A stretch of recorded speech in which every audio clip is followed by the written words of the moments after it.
The hum of the Boeing 777 engines was the only consistent thing in my life for the last 12 hours. I sat in seat 4A, staring out at the pitch-black void over the Pacific Ocean, nursing a lukewarm glass of water. My reflection in the window looked like a ghost. Dark circles under my eyes that no amount of sleep could fix, and skin pale from 3 years of living under fluorescent office lights in Tokyo. My name is Silas. I am 32 years old, and for the last 1,095 days, I have been a machine. I work as a senior financial engineer for a major global firm. My job is to find patterns in chaos, to move millions of dollars across borders with the click of a mouse. It is high stress, high reward, and it completely consumes you. When I took the contract in Japan, I had a single goal. I wanted to pay off my mortgage. Not just any mortgage. I owned, or thought I owned, a penthouse in the Obsidian Tower in downtown Chicago. It was my sanctuary. I bought it 5 years ago, putting every cent of my bonuses into the down payment. It was valued at $900,000. To some, that is an obscene amount of money for a 2-bedroom apartment. To me, it was the price of silence. Growing up, silence was a luxury I never could afford. My parents, Vernon and Loretta, were loud people. They loved to talk, loved to argue, and loved to fill every room with clutter. And then there was Preston. My older brother. Preston took up space. He took up air. He took up money. If I had a toy, Preston broke it. If I had savings, my parents guilt me into loaning it to him because family helps family. That penthouse was my fortress. It was on the 40th floor. No street noise. No neighbors stomping on the ceiling. Just glass, steel, and the view of the lake. It was the only place on earth where I felt safe. I shifted in my seat, my back protesting against the angle. I had turned my phone off 2 days ago. Complete radio silence. I told my family I was flying back on Tuesday, but I changed my ticket to Sunday night. I wanted 24 hours alone in my apartment before I had to deal with the inevitable welcome home dinner, which would inevitably turn into a we need money dinner.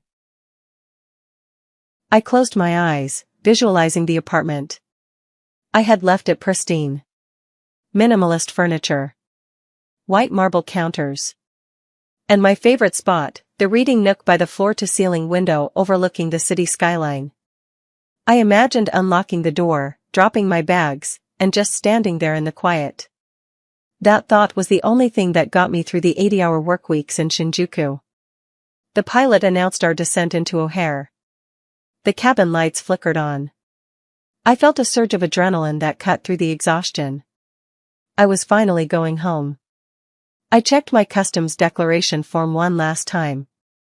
Address of residence, Unit 4001, the Obsidian Tower, Chicago. I had no idea that address didn't belong to me anymore. The airport was a blur of gray carpet and tired faces. I breezed through global entry, my passport stamping me back into the United States. It was October 15th. The air outside the terminal was biting cold, a sharp reminder that winter was coming. I didn't care. I hailed a cab and gave the driver the address. The Obsidian, huh? The driver whistled. Fancy place. It's quiet, I replied. That was all that mattered. As we wove through the traffic on the Kennedy Expressway, I turned my phone on. It vibrated instantly. Then it vibrated again. And again. A solid minute of buzzing. I glanced at the screen. 57 unread messages. 12 missed calls. Most from my mother. A few from Preston. I felt a knot of anxiety tighten in my stomach. I saw snippets of text, call me immediately, and where are you? I didn't open them. I put the phone back in my pocket. I wasn't ready. Whatever drama they had cooked up could wait until I had slept for 12 hours in my own bed. The cab pulled up to the curb. The Obsidian Tower loomed above, a sleek needle of black glass piercing the night sky. I paid the driver, tipping him $20, and grabbed my 2 suitcases. I walked up the steps, the fatigue momentarily replaced by pride. This was mine. I earned this. I pushed through the revolving doors into the lobby. The smell of expensive lilies and polished stone hit me. There was a new guy at the concierge desk, someone I didn't recognize. He was young, scrolling on a tablet. He looked at my wrinkled clothes, my messy hair, and my heavy bags with a look of mild disdain. "Good evening," I said, suppressing a yawn. "Just heading up." He looked up, polite but indifferent. "Name, sir?" "Silas. Unit 4001. I live here." I walked past him toward the elevators, fishing my key fob out of my carry-on. It was a sleek black rectangle. I approached the secure doors and tapped the fob against the reader. Nothing happened. I tapped it again. A small red light blinked on the panel. Access denied. I frowned. Maybe the battery was dead? I tried a third time, holding it there. Blink. Blink. Red. "Sir?" The concierge called out. "Do you need assistance?" I walked back to the desk, annoyed. "My fob isn't working. Can you buzz me up?" "Unit 4001. The young man typed something into his computer. He frowned. "Unit 4001? That unit is occupied, but I don't have a Silas listed as a resident." I let out a short, incredulous laugh. "Check again. I've owned it for 5 years. Silas Vance." He typed again, slower this time. Then he looked at me with a confused expression.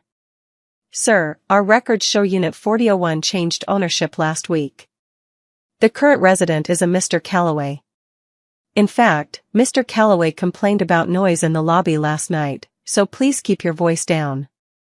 The world tilted slightly to the left. "Excuse me? Changed ownership?"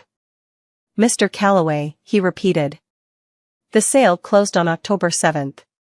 The system automatically deactivates old fobs upon transfer of deed." "That is impossible," I said, my voice dropping an octave. "I didn't sell my apartment. I have been in Japan. I just landed. I don't know what to tell you, sir. The system says sold." "Call the building manager," I demanded. My hands were shaking, not from cold, but from a sudden, violent spike in heart rate. "It's 10 p.m., sir. The manager is gone." "Then call the police," I snapped. "Because if there is someone in my apartment, they are trespassing." The concierge looked alarmed. He picked up the phone, but he dialed the unit, not the cops. "I'll call up to Mr. Calloway." "Don't." "Hello? Mr. Calloway?" The concierge spoke into the receiver. "Yes, sir. I'm sorry to disturb you. There is a man here in the lobby claiming, yes. Yes, he says he owns the place." "Okay. I understand." He hung up and looked at me with pity. "Mr. Calloway says you better leave before he calls the cops himself. He has the paperwork." I didn't argue. I didn't scream. I grabbed my bags, left them at the desk, and walked straight to the elevators. "Sir. You can't go up there," the concierge shouted, coming around the desk. I ignored him. I waited for a resident to exit the elevator bank, and I caught the door before it closed. I slammed the button for the 40th floor. My blood was roaring in my ears like a jet engine. The elevator ride took 30 seconds. It felt like 30 years. My mind was racing, trying to find a logical explanation. Maybe a clerical error? Identity theft? But deep down, in the pit of my stomach, I knew. I knew exactly who was capable of this. The door slid open. The hallway was quiet. I walked to the end of the corridor, to the heavy mahogany door with the brass numbers, 4001. I didn't knock. I punched in my keypad code. 5920. Error. They had changed the code. Of course they had. I pounded on the door. "Open up. This is Silas Vance." A few seconds later, the door swung open. A man stood there. He was in his 60s, wearing a silk bathrobe and holding a glass of amber liquid. He looked wealthy, annoyed, and completely at home. "Who the hell are you?" he barked. I tried to look past him. My eyes scanned the living room. My breath hitched. My gray Italian leather sofa? Gone. Replaced by a bulky, beige floral monstrosity. My minimalist abstract art? Gone. Replaced by a painting of a ship in a storm. My clean, open surfaces? Covered in ceramic figurines and clutter. And the smell. The crisp, filtered air I loved was choked with the stench of cheap vanilla candles and stale cigar smoke. It smelled like a violation. "Where's my stuff?" I whispered. The shock was so physical it felt like I had been punched in the throat. "Get out of here before I shoot you," the man, Mr. Calloway, growled. I warned the kid downstairs. "This is my apartment." I stepped forward, pushing past him into the foyer. "I didn't sell this." "Who are you?" "I'm the owner," Calloway shouted, backing up but looking more angry than scared. He grabbed an iPad from the hallway table. "I paid cash for this place. $650,000. A steal, thanks to your brother." "My brother?" The word tasted like ash. "Preston," Calloway tapped the screen and shoved the iPad in my face. "See? Deed of sale. Signed, sealed, delivered. October 7th. I looked at the digital document. There, at the bottom, was a signature. Silas Vance. It looked exactly like my signature. The loop on the S, the sharp V. But I hadn't signed it. He had power of attorney, Calloway sneered. "Said you were stuck overseas and needed to liquidate fast for a business emergency. Look, buddy, I don't know what kind of family drama you have, but this is legal. I have the title. 650. I mumbled. "It's worth 900. That's why I bought it cash." Calloway took a sip of his drink. "Now get out. You're trespassing." I looked around one last time. My sanctuary. My fortress. It had been invaded, looted, and sold for parts. I looked at the floor-to-ceiling window. Even the view seemed different now, tainted by the reflection of this stranger's tacky lamp. 2 police officers appeared at the open door, breathless. The concierge must have called them. "Is this the guy?" one cop asked Calloway. "Yeah. Says he lives here." The officer looked at me. "Sir, do you have a key?" "My fob was deactivated," I said, my voice sounding hollow. "I just got back from Japan." "Show him the deed." Calloway waved the iPad. The officer glanced at the document, then at me. "Sir, this looks like a civil dispute. But right now, this gentleman has the title and the keys.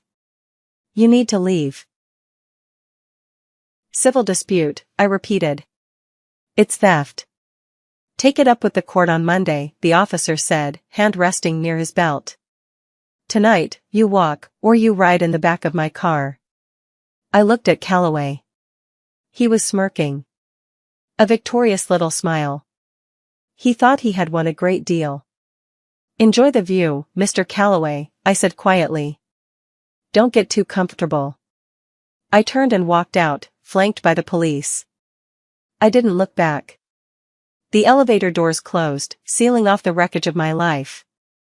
I checked into a motel 3 miles away, near the airport. It was all I could stomach. I had plenty of money in my accounts, but spending $500 on a luxury hotel room felt wrong when my net worth had just been slashed by $1 million. The room smelled of bleach and regret. I sat on the edge of the bed and finally plugged my phone into the charger. It booted up, and the flood of messages continued. I scrolled past the call me texts and found the ones from Preston.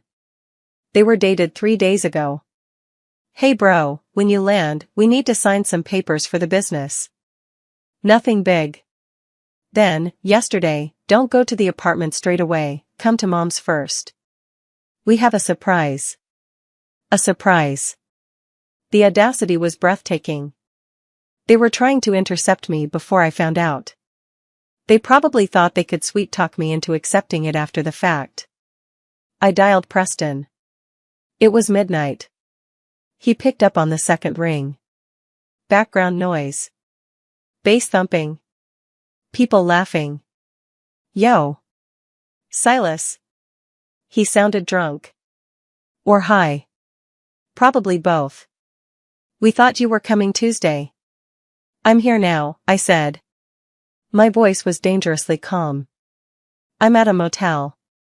Because the police just escorted me out of the Obsidian Tower. Oh, Preston's voice didn't drop. He actually laughed. A nervous, high-pitched giggle. Yeah. About that. We need to talk, bro. You sold my house, Preston. You sold my penthouse. Correction, he slurred. I liquidated an asset. There's a difference. Look, don't freak out. It's handled. Mom and Dad said it was okay. You forged my signature. I did not. He sounded offended now. I used the power of attorney. The one you signed before you left 3 years ago. Remember? Just in case of emergencies? I closed my eyes. I remembered signing a limited power of attorney for banking specifically to pay my bills while I settled in Tokyo. I never authorized real estate transfers. And that document expired after 1 year. That expired, Preston, I said. And it didn't cover real estate. Nah, we got it renewed. Look, stop being a buzzkill. We got $650 for it. Cash. Do you know what we can do with that? My startup is finally going to launch. CryptoBet. It's going to be huge, Silas. You're an investor now. You sold a $900,000 asset for $650,000, I said, doing the math in my head. You lost me $250,000 instantly. Where's the money, Preston? It's safe. Well, most of it. I paid off some debts. Mom and Dad needed a new roof. Bianca needed a car, she's pregnant, by the way. You're gonna be an uncle. Congrats. He was trying to bulldoze me with good news. It was a classic Preston move. Create a disaster, then sprinkle confetti on it and call it a party. I want the money back. All of it. Tomorrow. Can't do that, bro, his voice hardened. It's tied up. Investments. Operating costs. Look, you're rich. You make, what, $300,000 a year? You can buy another penthouse. Let us have this. We're family. I'm seeing you all tomorrow, I said. Lunch. The expensive steakhouse on Michigan Avenue. Noon. Bring Mom, Dad, and Bianca. And bring the paperwork. Sure. My treat. He laughed again. Since I'm the one holding the checkbook now. Welcome home, Silas. He hung up. I threw the phone onto the bed. I grabbed the water glass from the motel nightstand and threw it against the wall. It shattered. I sat there, listening to the sirens outside, feeling a cold fury settle in my chest. They thought I was the same quiet doormat I was 3 years ago.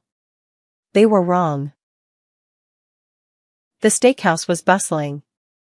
The smell of searing meat and expensive red wine filled the air. I sat in a corner booth, wearing the same clothes I had traveled in. I looked like a wreck. My family, on the other hand, looked fantastic. Preston walked in first, wearing a designer suit that didn't quite fit his slouching posture. On his wrist was a Rolex Submariner, brand new. At least $15,000. Bianca, his wife, waddled in next. She was glowing, holding a limited edition Louis Vuitton bag. Then my parents. Vernon and Loretta. My dad was wearing a new leather jacket. My mom had had her hair done, highlights, and all. They looked like they had won the lottery. My lottery. Silas. Mom rushed over, arms open. She hugged me tight. She smelled of expensive perfume. Oh, look at you. You look so thin. Doesn't he look thin, Vernon? Working too hard, Dad grunted, clapping me on the shoulder. He wouldn't look me in the eye. They sat down. Preston flagged the waiter immediately. Bottle of the Cab Sauv. The $200 one. And appetizers. The seafood tower. He ordered like a king. I watched them, my hands folded on the table. So, Bianca smiled, showing off incredibly white teeth, probably veneers. Japan. Was it amazing? Did you eat sushi every day? I worked, I said flatly. I worked 18 hours a day for 3 years to pay for that apartment. The table went quiet. The waiter poured the wine. Preston took a big gulp. Okay, let's get the elephant out of the room, Preston said, leaning back. You're mad about the condo. I'm not mad, I said. I'm confused. I want to know why strangers are living in my home. We needed the capital, Silas, Mom said, her voice dropping to that reasonable mother tone she used when she was gaslighting me. Preston was in trouble. Bad debt. Scary people. And this business idea, it's his only way out. We couldn't let him fail. So you sold my home? You weren't using it. Bianca chimed in, aggressive. It was sitting empty. Do you know how selfish that is? We're living in a rental, expecting a baby, and you have $1 million box of air just sitting there? It's my property, I said. I bought it. With family support. Dad slammed his hand on the table. Who raised you? Who paid for your college? I paid for my college, I corrected him. Scholarships and loans. You guys didn't pay a dime. It's all the same pot. Mom waved her hand dismissively. We are a family unit. From each according to his ability, to each according to his need. You have the ability, Silas.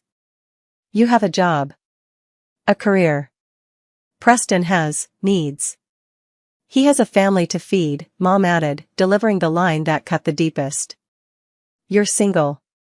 You don't need a penthouse. You can buy another one. Or just rent something. Why do you need so much space? I looked at Preston. He was checking his phone, bored. He didn't care. He genuinely believed he was entitled to my labor. I want the money, I said again. The $650,000. Transfer it to me today. Preston laughed. Can't. It's invested. In what? CryptoBet.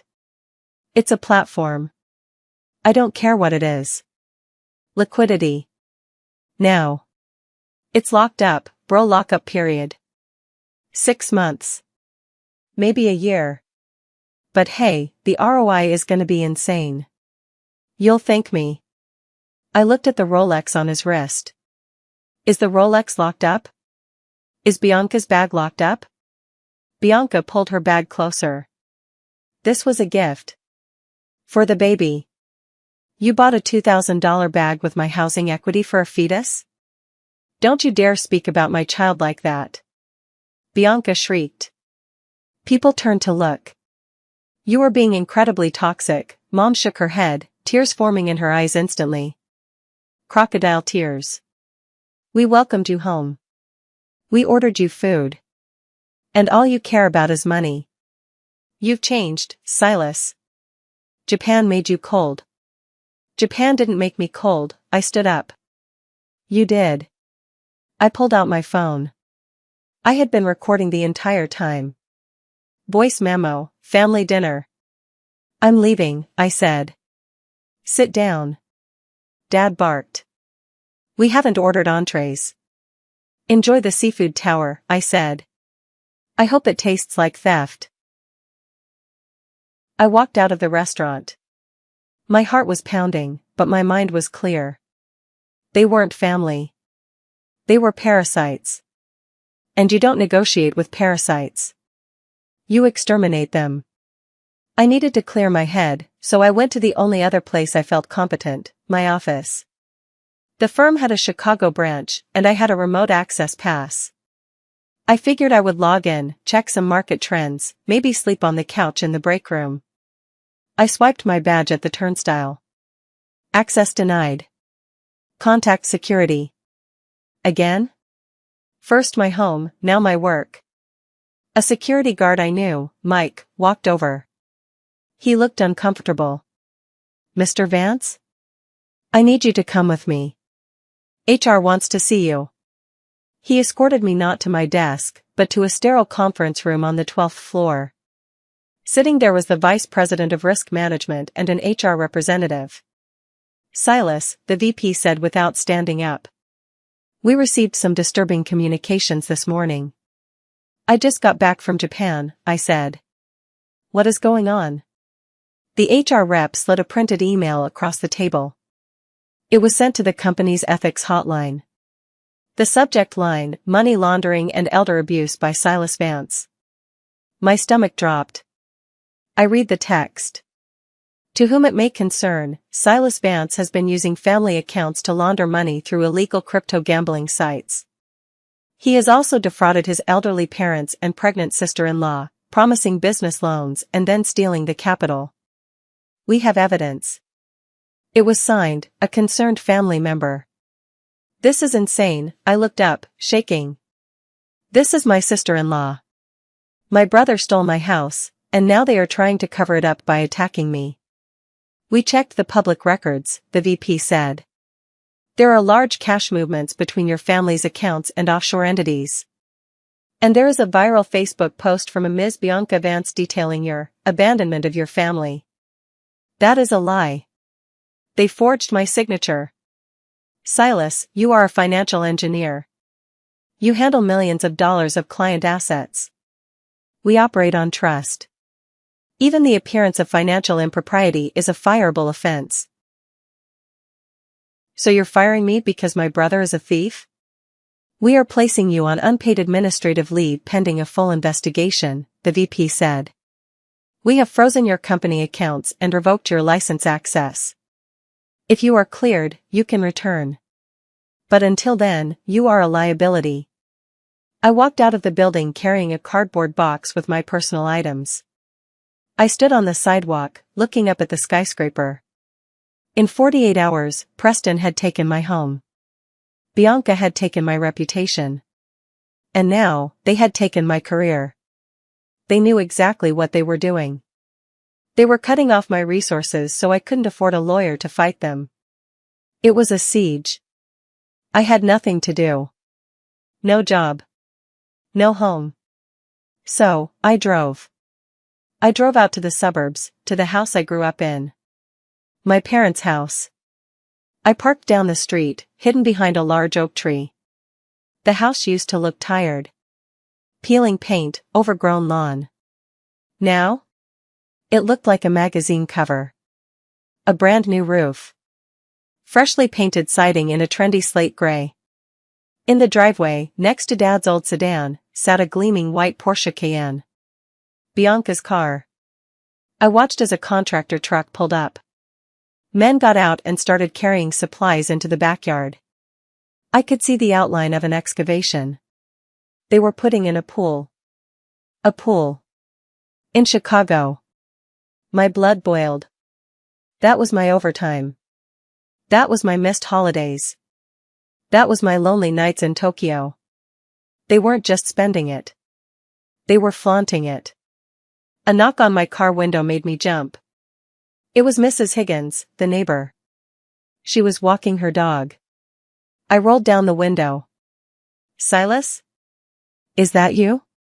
She smiled. Oh, welcome back. I saw your mom at the grocery store. She told me the good news. What good news? I asked, gripping the steering wheel. About Preston's success. She said his tech company took off and he paid for the whole renovation. Such a good boy. And she said you were struggling a bit? That you came back because you couldn't handle the pressure in Japan? I stared at her. They had stolen my money, and then they stole my valor. They gave Preston the credit for the wealth, and painted me as the failure who crawled home. It was a masterclass in narcissism. Mrs. Higgins, I said, forcing a smile. Preston didn't pay for that roof. I did. He just stole the credit card. I rolled up the window and drove away before I did something violent. I returned to the Motel 6 as the sun was setting. I was mentally exhausted. I planned to order a pizza and pass out. But when I pulled into the parking lot, I saw a black sedan parked next to my rental car. Two men were leaning against it. They wore leather jackets and looked out of place in a motel lot. I tried to back up, but one of them stepped in front of my car. I stopped. I locked the doors. The man walked to my window and tapped on the glass. He held up a phone. On the screen was a picture of Preston. Then he looked at me. He nodded. I rolled the window down an inch. Can I help you? You look just like him, the man said. His voice was gravel. You Preston Vance? No. I'm his brother. Silas. Right. The banker. The man smirked. Tell your brother he's hard to find. He's not answering his phone. Tell him Vinny is getting impatient. Vinny? The consulting firm, the man winked. Preston borrowed 50 large from us to double down on his crypto thing. He said the payout was coming Tuesday. It's Wednesday. The interest is ticking. He borrowed $50,000 from a loan shark? I felt sick. We prefer private equity, the man said. Tell him he has 48 hours. Or we take the Porsche. And if the Porsche isn't enough, we take kneecaps. And since you're his rich brother, maybe we come visit you again. He slapped the roof of my car and walked away. I sat there, hyperventilating. Preston hadn't just spent the $650. He had gambled it all, lost it, and then borrowed more from the mob to try and win it back. And he lost that too. Now, the sharks were circling. And because I was the rich one, they were looking at me as the backup wallet. My life wasn't just ruined. It was in danger. And that is the end of Act 2. My family has taken my home, my job, and now they have put a target on my back with the mob. They are partying in a renovated house while I am hiding in a motel. But they made one mistake. They thought I was weak. They are about to find out exactly what happens when you corner a man who has nothing left to lose. If you are enjoying this story, please hit that like button and subscribe to the channel. Also, leave a comment below telling me, which city are you listening from? Every comment helps this story reach more people. Thank you so much. Now, let's start the hunt. Thursday morning. I didn't sleep. I spent the night researching lawyers. I needed someone mean. I didn't need a mediator, I needed an executioner. I found him. Atticus Thorne. His reviews were terrifying. He ruined my ex-husband, one read. He left me with nothing but the clothes on my back, read another. Perfect. His office was in a glass building overlooking the river, ironically close to the Obsidian Tower. Atticus was a small man, bald, with glasses that magnified his intense eyes. He didn't shake my hand. He just pointed to the chair. Talk, he said. I laid it all out. The flight logs. The biometric data from Tokyo. The forged signature. The confrontation with Calloway. The recording of the dinner. The HR suspension. The loan sharks. Atticus listened without blinking. He took notes with a fountain pen that probably cost more than my rental car. When I finished, he sat back and tented his fingers. This isn't a civil dispute, Silas, he said. His voice was dry, like sandpaper. This is grand larceny. Wire fraud. Forgery. Identity theft. Defamation. Tortious interference with a business contract. I want my house back, I said. And I want my money. Getting the house back is the easy part, Atticus waved his hand. The deed is void ab initio, void from the start. Since you didn't sign the power of attorney, the sale never legally happened. Mr. Calloway is a victim here too, technically. He bought stolen goods. He'll lose the house. And the money? That's the hard part. If they spent it, it's gone. We can sue them, get judgments, garnish their wages for the next 50 years. But you can't bleed a stone. They have a house, I said. My parents own a home in the suburbs. Paid off. And they just put a new roof on it with my money. Atticus raised an eyebrow. You willing to take your parents' house? Evict them? I thought about Mrs. Higgins. I thought about the text messages. I thought about Preston laughing. Yes, I said. Take it all. Atticus smiled. It was a terrifying sight. Okay. But I need to warn you. Once I file this, there is no going back. Your brother will go to prison. Not probation. Prison. 5 to 10 years. Your parents could be charged as accessories. Your sister-in-law too. You will be sending your entire family to hell. Are you ready to be an orphan? I looked at the view of the city. I've been an orphan for years, Atticus. I just didn't know it. Good, Atticus uncapped his pen. Retainer is 10,000. Let's go hunting. We needed to prove where the money went. If I could prove they didn't invest in a business, that they just blew it, I could destroy their, he promised to fund us, defense. I called Jax. Jax was a friend from my college days, a cybersecurity wizard who now worked as a forensic accountant for the FBI. He owed me a favor. We met at a secure internet cafe in a basement. I gave him the routing numbers for the joint account the money had landed in. I shouldn't be doing this without a warrant, Jax muttered, typing furiously on his Linux laptop. But if they really forged your signature, screw 'em. It took him 20 minutes to crack the transaction history. Okay, Jax whistled. Here's the flow. 650,000 enters the account on October 7th. Where did it go? October 8th. 300,000 wired to Bit Global Exchange. That's an offshore crypto wallet based in Malta. Is that the startup? No, Jax laughed. That's a gambling site. High-leverage crypto betting. Your brother didn't start a business, Silas. He bet half your house on the equivalent of a digital coin toss. Did he win? Nope. Balance is 0. He lost it all in 4 hours.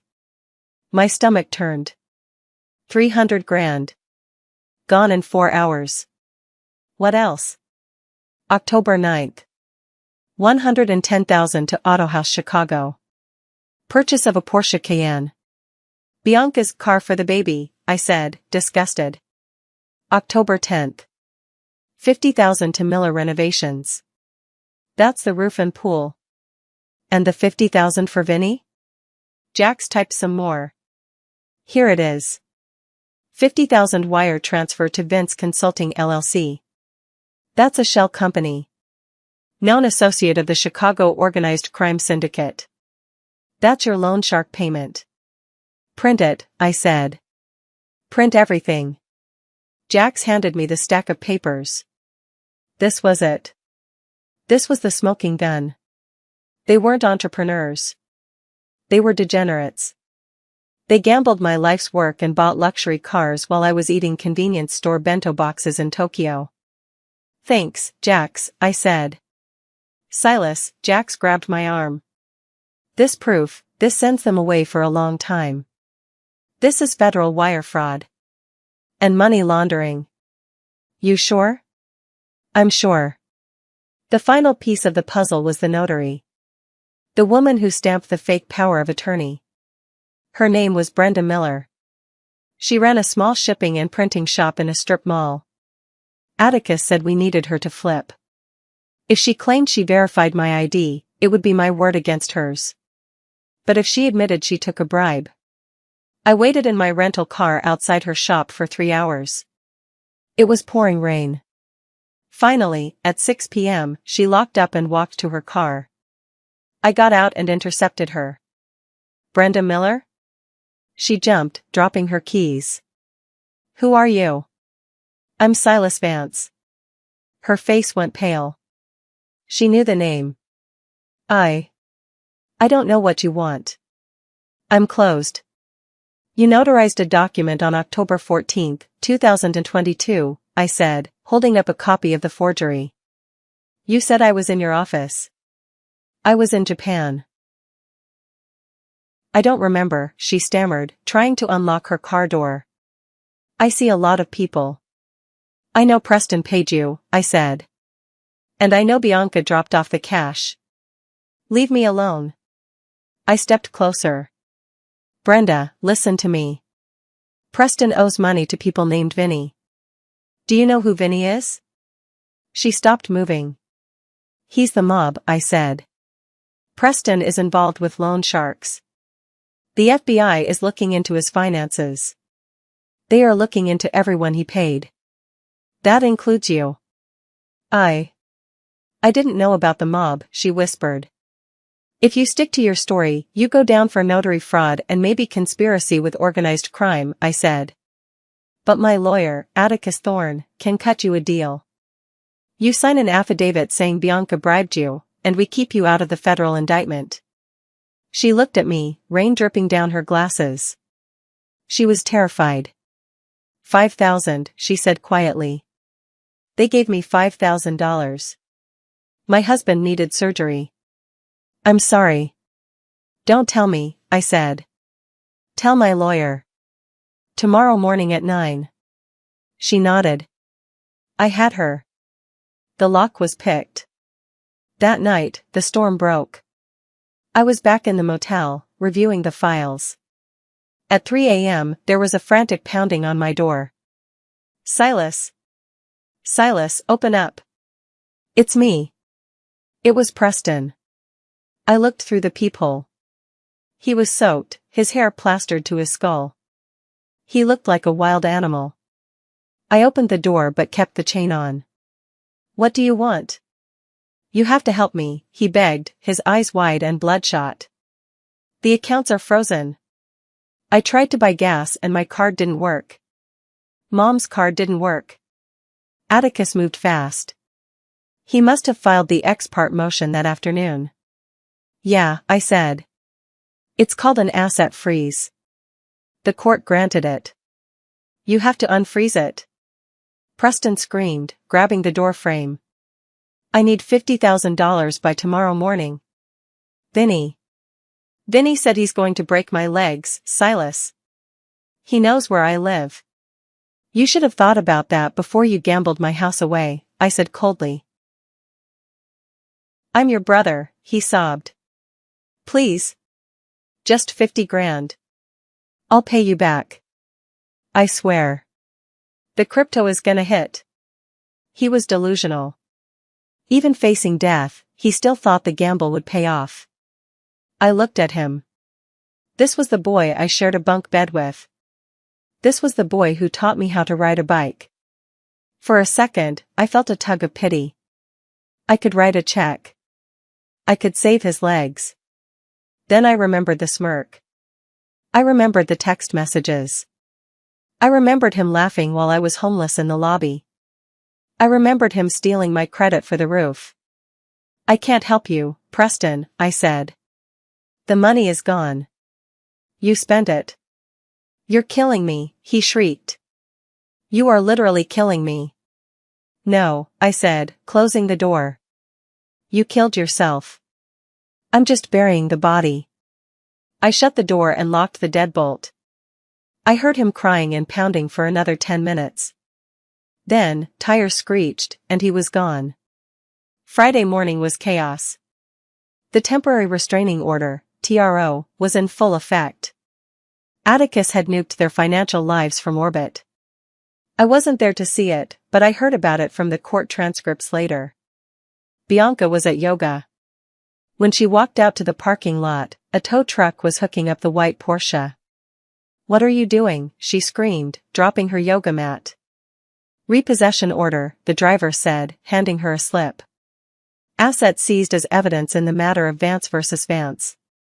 She tried to call Preston, but her phone service had been cut off because the autopay failed. She was left standing in the rain, pregnant and furious. My parents went to the grocery store. They filled a cart with expensive steaks and wine. When Dad swiped his card, the machine beeped loudly. Declined. He tried another. Declined. He tried to withdraw cash from the ATM account. Frozen. Contact legal department. The cashier took the card away while a line of people watched. The humiliation was absolute. I sat in Atticus's office, drinking an espresso.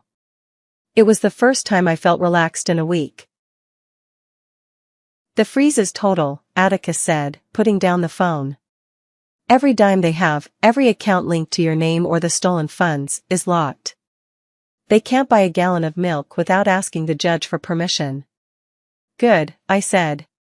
"Mr. Calloway is also suing them," Atticus added. "He realized he bought a stolen house. He's furious. He's joining our suit against Preston for fraud." It was a pincer movement. They were trapped between me, the law, and the angry buyer. The walls were closing in. Chapter 14, The Social Media War. Target word count, 600 words. Desperation makes people stupid. Instead of apologizing, Bianca decided to burn the world down. She posted my cell phone number on Facebook.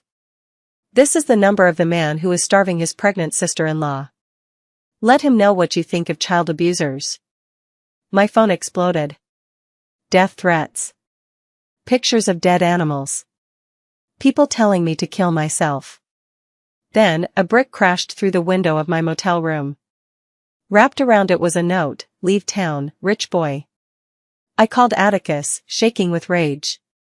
"They doxed me. They threw a brick." "Stay calm," Atticus said, his voice soothingly evil. "Did you keep the brick?" "Yes." "Good. That's assault. And inciting violence. And violation of the TRO. We are adding it to the pile. I'm filing for an emergency gag order. If she posts one more word, she goes to jail tonight." Atticus contacted Facebook Legal. The post was taken down in an hour. Then, he released a statement to the local press. Not a rant, but a simple PDF containing the forensic accounting of the gambling debts and the Porsche purchase. The headline the next day was brutal: "Family fundraiser or casino fund? Viral mom accused of gambling brother's home equity." The public sentiment flipped instantly. The internet hates a scammer more than it hates a rich banker. Bianca's comments section turned into a war zone. She deleted her account by noon. Chapter 15, The Betrayal of Parents. Target word count, 600 words. Sunday afternoon. My phone rang. It was Mom. I debated answering. But I needed to hear it. I hit record. "Silas?" Her voice was trembling. "Silas, please." "What do you want, Mom?" "We are starving," she sobbed. "Literally. We have no food in the house. Your father's heart medication is empty and we can't pay the pharmacy. The accounts are all locked."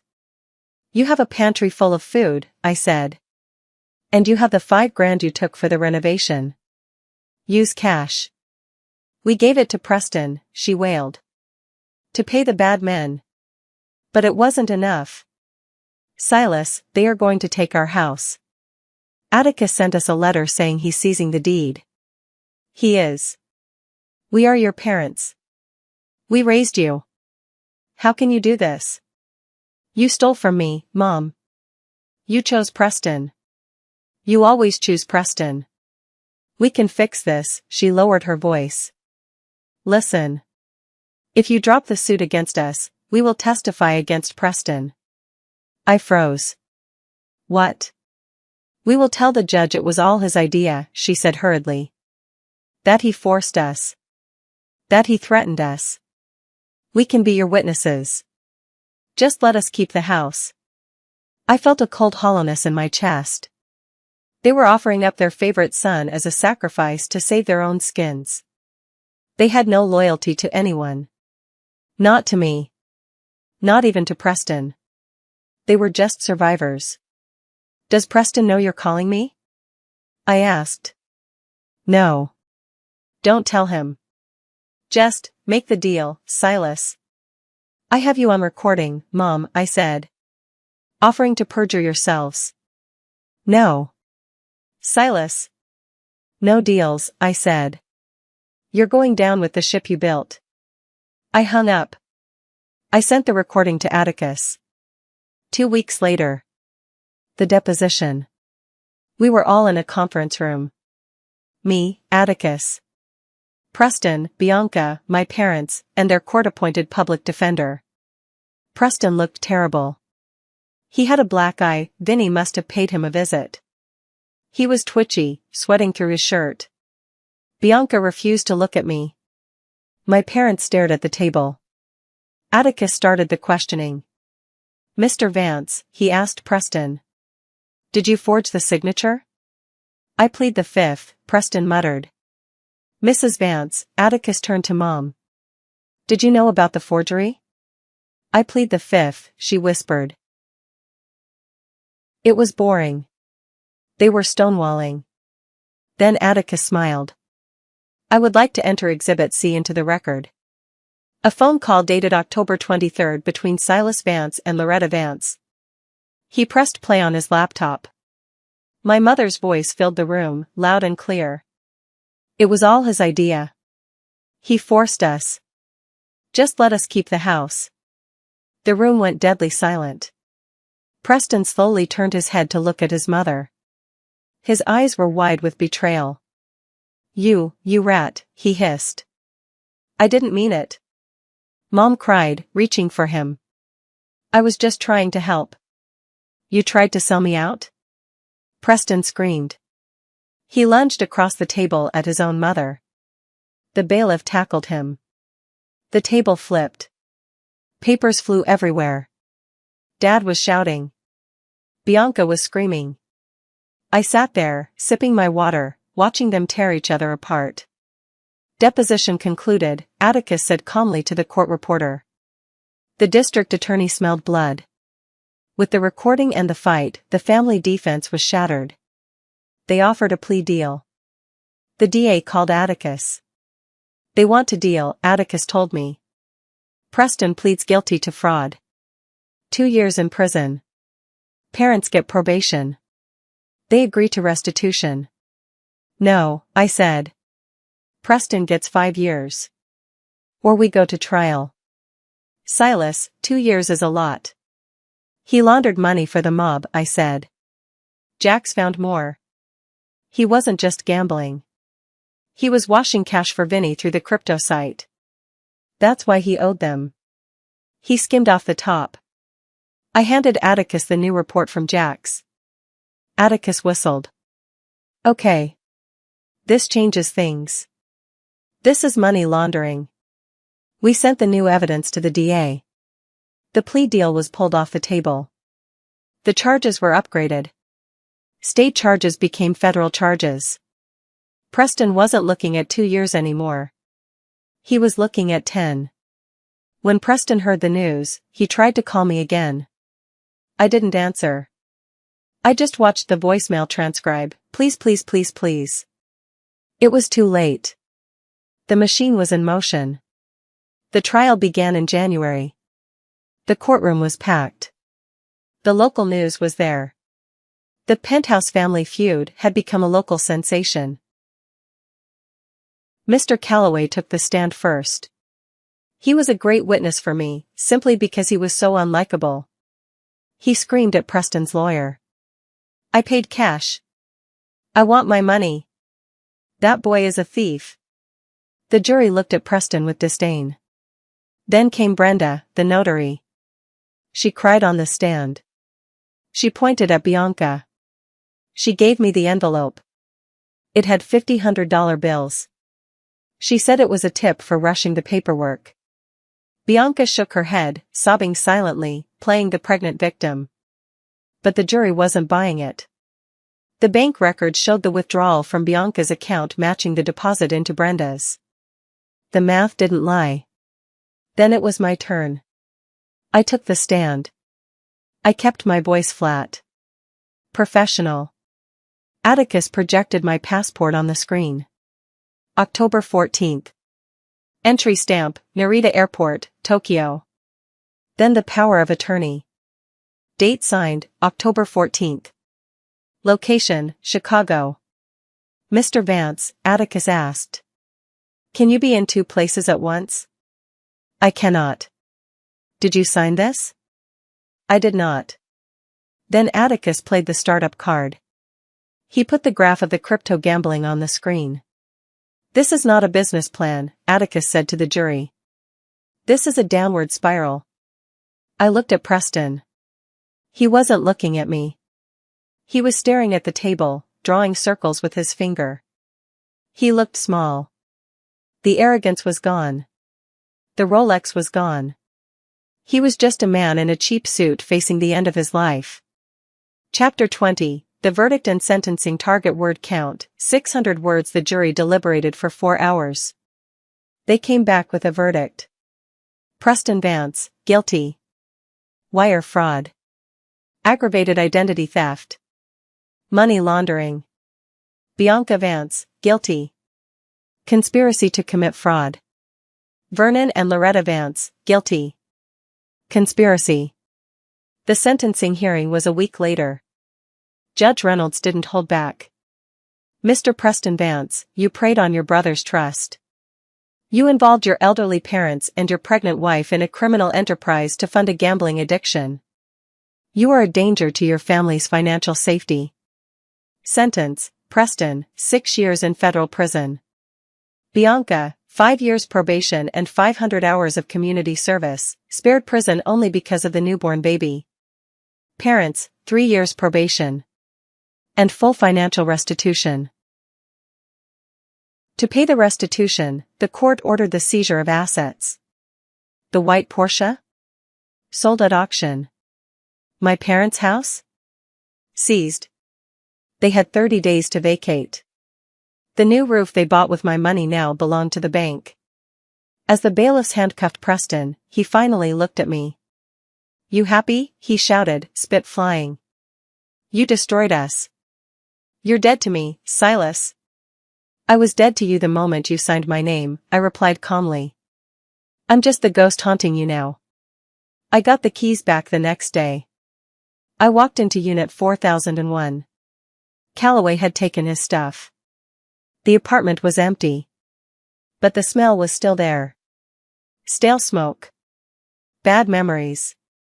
I walked to my reading nook. I sat down. I waited for the feeling of peace. I waited for the satisfaction of victory. It didn't come. I felt nothing. The silence wasn't a sanctuary anymore. It was a tomb. I looked at the kitchen island and saw the ghost of my mother gaslighting me. I looked at the door and saw Preston smirk. I couldn't live here. I had won the war, but the battlefield was poisoned. I called a real estate agent that afternoon. Sell it, I said. But Silas, you just fought the world to get it back. I fought for the principle, I said. I don't want the box. Sell it. Full market value. 8 months later. I am sitting on the porch of a cabin in Montana. I sold the penthouse for $920,000. I took that money, plus the restitution checks that trickle in every month from my parents' garnished wages, and I vanished. I quit my job. I trade my own portfolio now using Starlink internet. I have no neighbors for 10 miles. Just trees, mountains, and snow. I heard updates through the grapevine. Preston is having a hard time in prison. He owes debts he can't pay. Bianca divorced him and moved to Ohio. My parents live in a subsidized apartment. They work as greeters at Walmart. They lost their friends, their reputation, and their home. Yesterday, I received a letter. No return address, but I recognized the handwriting. Mom. I hold it in my hand now. I open it. It's a 4-page rant. How can you sleep at night? We are old. We are suffering. We are family. You have millions. Send money. We forgive you. We forgive you. The audacity is impressive. Even now, after everything, they think they are the ones granting forgiveness. I walk over to my fire pit. I strike a match. I hold the corner of the letter and watch the flame curl the paper. We are family, turns to black ash. Send money, disappears in smoke. I drop it into the pit and watch it burn until it is nothing but dust. I am alone out here. Some people would say I'm lonely. But as I listen to the wind through the pines and the crackle of the fire, I realize something. I'm not lonely. I'm free. I escaped a cage I didn't even know I was in. I take a sip of whiskey. The silence is finally mine. I'm currently sitting on my porch, watching the sunset over the mountains, finally at peace. But sometimes I wonder, my mother is now living in a shelter because of my lawsuit. Am I the asshole for not leaving them enough to survive, or did they dig their own graves? Thank you for listening to this story. If you enjoyed seeing justice served, please hit that subscribe button and the notification bell. Let me know in the comments, would you have forgiven the parents, or was I right to burn that bridge forever? I read every comment. See you in the next story.